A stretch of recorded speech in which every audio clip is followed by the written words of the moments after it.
नमस्कार दोस्तों, मैं अविनाश कुमार। हम लोग इस वीडियो में पढ़ेंगे डीएवी स्कूल का क्लास 6 का सोशल साइंस का चैप्टर नंबर 24। यह वीडियो इस चैप्टर का तीसरा है। हम लोग इस चैप्टर में यहाँ तक पढ़ चुके हैं म्युनिसिपल कॉरपोरेशन तक पढ़ चुके हैं। इस वीडियो में हम लोग पढ़ेंगे डिस्ट्रिक्ट एडमिनिस्ट्रेशन। चलिए पढ़ते हैं।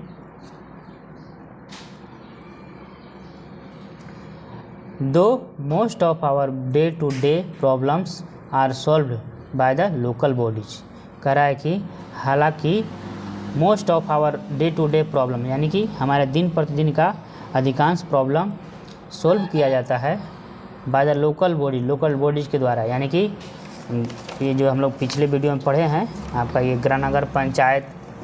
नगर पंचायत और ये म्युनिसिपल कॉरपोरेशन और ये म्युनिसिपल काउंसिल पढ़े हैं, ये सब लोकल बॉडी के द्वारा सॉल्व किया जाता है।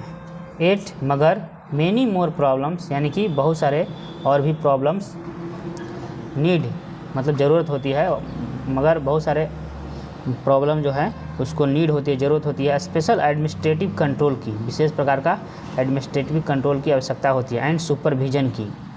India has been divided, India को बांटा गया है, डिवाइड किया गया है इनटू ओवर 676 डिस्ट्रिक्ट में, यानी 676 डिस्ट्रिक्ट में इंडिया को डिवाइड किया गया है। Every district is an important unit, प्रत्येक डिस्ट्रिक्ट एक इम्पॉर्टेंट महत्वपूर्ण यूनिट है ऑफ एडमिनिस्ट्रेशन का। The head of the district is called district officer, जो डिस्ट्रिक्ट का हेड होता है उसको कहा जाता है डिस्ट्रिक्ट ऑफिसर कहा जाता है, या उसी को डिप्टी कमिश्नर कहा जाता है, या उसी को डिस्ट्रिक्ट कलेक्टर या डिस्ट्रिक्ट मजिस्ट्रेट कहा जाता है। ही इज एन ऑफिसर, वह एक ऑफिसर होता है of the Indian administrative service का, यानी कि IAS का एक ऑफिसर होता है। हुज सिलेक्शन इज मेड, जिसका सिलेक्शन किया जाता है on the basis of an all India competitive examination, यानी कि ऑल इंडिया स्तर पर कम्पिटिटिव एग्जाम लिया जाता है, उसके आधार पर उसका सिलेक्शन होता है। आगे देखिए लिखा गया है, डू यू नो, क्या आप जानते हैं, एक तहसीलदार लुक्स आफ्टर यानी कि देखता है, द मेंटेनेंस को देखता है, ऑफ लैंड रिकॉर्ड के मेंटेनेंस को देखता है, एंड कलेक्शन को ऑफ लैंड रिवेन्यू यानी कि ज़मीन से जो भी लगता है लैंड रिवेन्यू उसके कलेक्शन को देखता है एट तहसील लेवल पर। और तहसील is a sub division of district, एक तहसील जो होता है एक डिस्ट्रिक्ट का सब डिवीज़न होता है, यानी कि ब्लॉक कह सकते हैं। कनुंगा इज एन ऑफिसल, एक कनुंगा एक ऑफिसल होता है, ऑफिशियल होता है। हु वर्क्स, जो कि वर्क करता है अंडर अ तहसीलदार के नीचे वर्क करता है। कनुंगा क्या होता है, एक ऑफिशियल होता है यानी कि अफसर होता है जो तहसीलदार के नीचे वर्क करता है। बट सुपरवाइजेज, लेकिन सुपरवाइज करता है द वर्क कामों को ऑफ सम पटवारीज अंडर हिम, यानी कुछ पटवारी के कामों को जो कि उसके अंदर होते हैं पटवारी, उसके कामों को सुपरवाइज करता है। कौन? कनुंगा। अब पटवारी मेंटेन्स द रिवेन्यू रिकॉर्ड्स, यानी कि एक पटवारी जो होता है मेंटेन करता है रिवेन्यू रिकॉर्ड को, पर्टेनिंग जो कि रख रहा होता है to land of a particular area, यानी कि पार्टिकुलर एरिया के लैंड के रिकॉर्ड को जो रख रहा होता है उसके रिवेन्यू को वह मेंटेन करता है। कौन? पटवारी। बी इट अ विलेज, यानी कि यह पार्टिकुलर एरिया हो सकता है क्या, एक गांव हो सकता है, और ये सिटी एक सिटी हो सकता है, और पार्ट ऑफ अ सिटी या एक सिटी का पार्ट हो सकता है, भाग हो सकता है। आगे देखिए फंक्शन दिया गया है डिस्ट्रिक्ट एडमिनिस्ट्रेशन का क्या क्या कार्य है। Function, the main function of a deputy commissioner, यानी डिप्टी कमिश्नर का मेन फंक्शन आ रहा है क्या है, to maintain law and order in the district, यानी कि डिस्ट्रिक्ट में लॉ एंड ऑर्डर को मेंटेन करना। आगे देखिए नेक्स्ट पेज में, टू कलेक्ट रिवेन्यू को कलेक्ट करना, जमा करना। मेंटेन करना लैंड के रिकॉर्ड को, भूमि के रिकॉर्ड को मेंटेन करना। एंड प्रमोट करना डेवलपमेंट एक्टिविटीज़, और जो भी डेवलपमेंट एक्टिविटी यानी विकास के जो कार्य है उसको प्रमोट करना।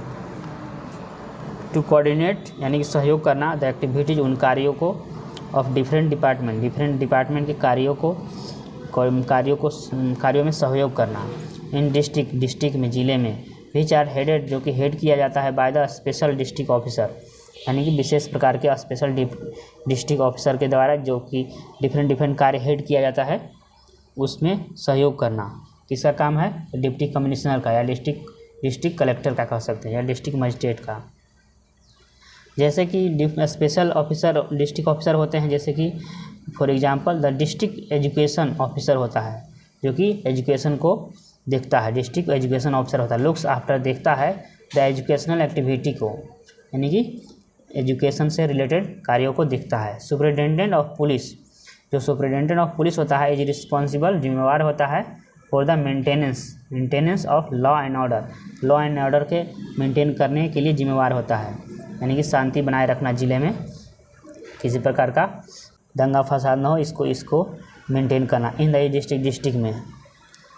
आगे देखिए यहाँ पर कलेक्टर या डिप्टी कमिश्नर का कार्य दिया गया है। इसके अंदर क्या क्या होते हैं देखिए, मेंटेनेंस ऑफ लॉ और ऑर्डर होता है, जिसमें आपका ये इधर जेल तरफ जाएगा तो जेलर और डिप्टी जेलर होते हैं, और इधर देखिए सुपरिटेंडेंट ऑफ पुलिस होता है, डिप्टी सुपरिटेंडेंट ऑफ पुलिस होता है, उसके नीचे आपका इंस्पेक्टर होता है, उसके नीचे सब इंस्पेक्टर होते हैं, फिर असिस्टेंट सब इंस्पेक्टर होते हैं, ASI होते हैं, हेड कांस्टेबल होता है, फिर उसके नीचे चौकीदार होता है। इधर देखिए मेंटेन ऑफ लैंड रिकॉर्ड में मेंटेन करने के लिए और रियलाइजेशन करने के लिए, यानी कि वसूली करने के लिए लैंड रिवेन्यू को। उसके नीचे क्या होता है? नायब तहसीलदार होते हैं, कानूनगा होते हैं, पटवारी होते हैं या लेखपाल होते हैं। किसी ज़िले में पटवारी कहा जाता है, किसी में लेखपाल कहा जाता है। इधर देखिए सिविक एमिनिटीज़ और डेवलपमेंट, यानी कि नागरिक सुविधाएं और डेवलपमेंट के लिए डिस्ट्रिक्ट सिविल सर्जन होते हैं, एजुकेशन ऑफिसर होते हैं, उसके नीचे डिस्ट्रिक्ट प्लानिंग ऑफिसर होते हैं, उसके नीचे एग्जीक्यूटिव इंजीनियर होते हैं, उसके नीचे अर्बन लोकल बॉडीज एंड पंचायती राज होते हैं, पंचायती राज इंस्टीट्यूशन होता है। आगे देखिए कुछ कीवर्ड दिए गए हैं, इसको हम बताते हैं। अमेंडमेंट मतलब क्या होता है? द चेंज, यानी कि परिवर्तन होता है, made in the constitution of India, जो भारत के संविधान में किया जाता है परिवर्तन, उसको अमेंडमेंट कहा जाता है।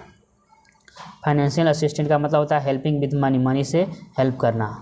रिवेन्यू का मतलब होता है the source of income, income का source. To meet public expenses, यानी कि पब्लिक खर्चों को पूरा करने के लिए जो भी सोर्स ऑफ इनकम होता है उसको रिवेन्यू कहा जाता है। आगे चलते हैं नेक्स्ट पेज पर। देखिए आपका ये समाप्त हो गया, इसमें आपका क्वेश्चन आंसर दिया गया है। इस क्वेश्चन आंसर को हम लोग अगले वीडियो में देख कवर करेंगे। चलिए मिलते हैं अगले वीडियो में। वीडियो कैसा लगा कमेंट करके ज़रूर बताइए। वीडियो देखने के लिए थैंक यू, बाय।